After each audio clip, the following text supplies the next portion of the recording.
नमस्कार मित्र आणि मैत्रिणी, वेलकम टू माय चॅनल.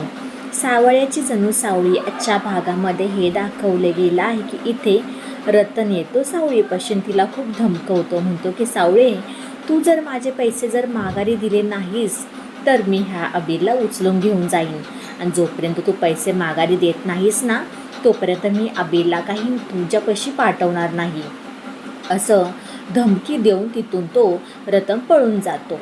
तोपर्यंत ते आम्हा सावळीपाशी येते. म्हणते, सावळी तू एक काम कर, तू ना पुण्याला जा, तुला जे जॉबची ऑफर आली आहे ना तिथे तू काम कर.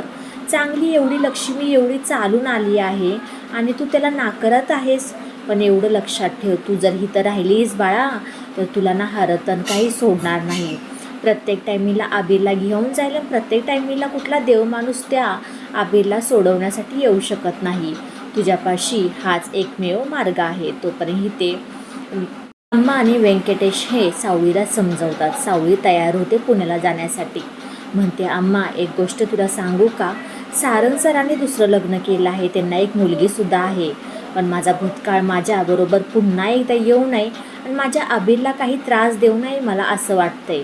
तोपर्यंत अम्मा म्हणते, सावळे अगं सगळं काही विसरून जा, तुझा भूतकाळ तुझ्यासमोर कधीही येणार नाही, तू तुझ्या कामाशी एकनिष्ठ राहा. असं म्हणताच क्षणी सावळी जायला तयार होते. सावळी पाया वगैरे पडते. आम्हा तिच्याबरोबर सगळं काही खाण्यापिण्याचं सामान देते. तोपर्यंत ते राजकुमारचे जे काही गुंड असतात ते सगळे काही बेळगावमध्ये सावळीला शोधतात. सगळ्यांना फोटो दाखवतात की ह्या पोरीला कुठं, बाईला कुठं तुम्ही पाहिलं आहे का. सगळे नाही म्हणतात. पण इथे आम्हाच्या घराच्या बाहेरून जात असताना इथे व्यंकटेशला ते गुंड दिसतात. व्यंकटेश पटकन आम्हाला आतमध्ये पाठवतो. म्हणतो की आम्हा तू आतमध्ये जा, हे गुंड ना सावळीला विचारण्यासाठी इथं आले आहेत. तोपर्यंत ते आतमध्ये येतात आणि म्हणतात, आम्ही आतमध्ये येऊ का.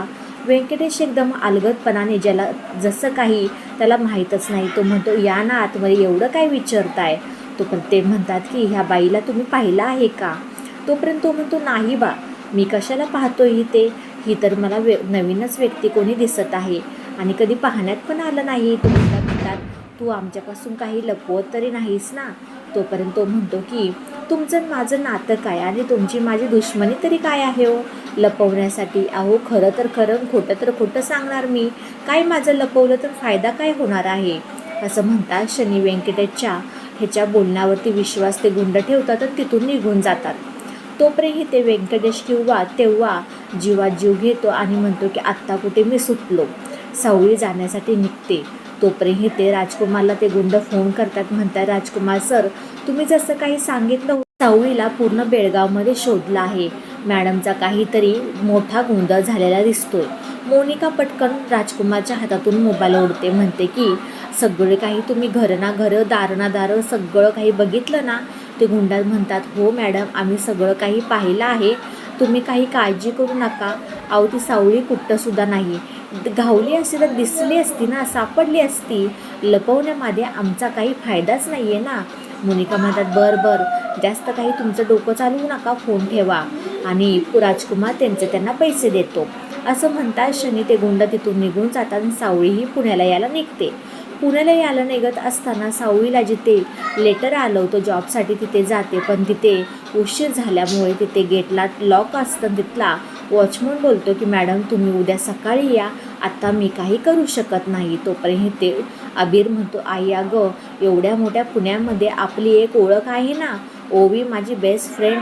तोपर्यंत सावळी म्हणते, हो का, तू आताशी एवढा आणि तू म्हणतोय माझी ओळख आहे. नको अबीर, तिच्या बाबांना आपण नको त्रास द्यायला, कारण की एवढी मोठी रात्र झाली आहे, तुला भूकच लागली आहे ना. पुढं वडापावचा गाडा आहे, तिथे तुला वडापाव चारते आणि छोट्याशा हॉटेलमध्ये जाऊन आपण राहूया. आबीर म्हणतो, अगं तुझ्यापाशी आई पैसे नाही आहेत तरीही तू मला कुठल्याही गोष्टीची कमी भासून देत नाही आहेस. पण इथे काय करायचं, तू माझ्यासाठी काही करू नकोस, एवढं काळजीही करू नको. असा आबीर केविलवाना चेहरा करून सावळीबरोबर बोलत असतो. तोपर्यंत ते ओवी रूममध्ये बसलेले असते. सावळीचं गाणं माझे माहेर पंढरे माझे असे काही ते गाणं म्हणत असते. हे गाणं सारंगच्या कानावरती पडतो. सारंग म्हणतो, अगं ओवी, तुला माहिती आहे ना आपल्या घरामध्ये गाणं म्हणायचं नाही, पाबंदी आहे. ते जर तुझ्या आजीनं ऐकलं असतं तर काय झालं असतं. हो बाबा मला माहिती आहे, पण माझ्या ओठात हे गाणं आलं त्यासाठी मी बोलले रे, असं काही चुकून काही बोलले नाही, पण मला खूप आवडतं ते गाणं. आणि तोपर्यंत सारंग ओवीबरोबर बोलत असताना त्याला एक फोन येतो. म्हणतो की मला जरा ओवी काम आहे, मी बाहेर जातोय.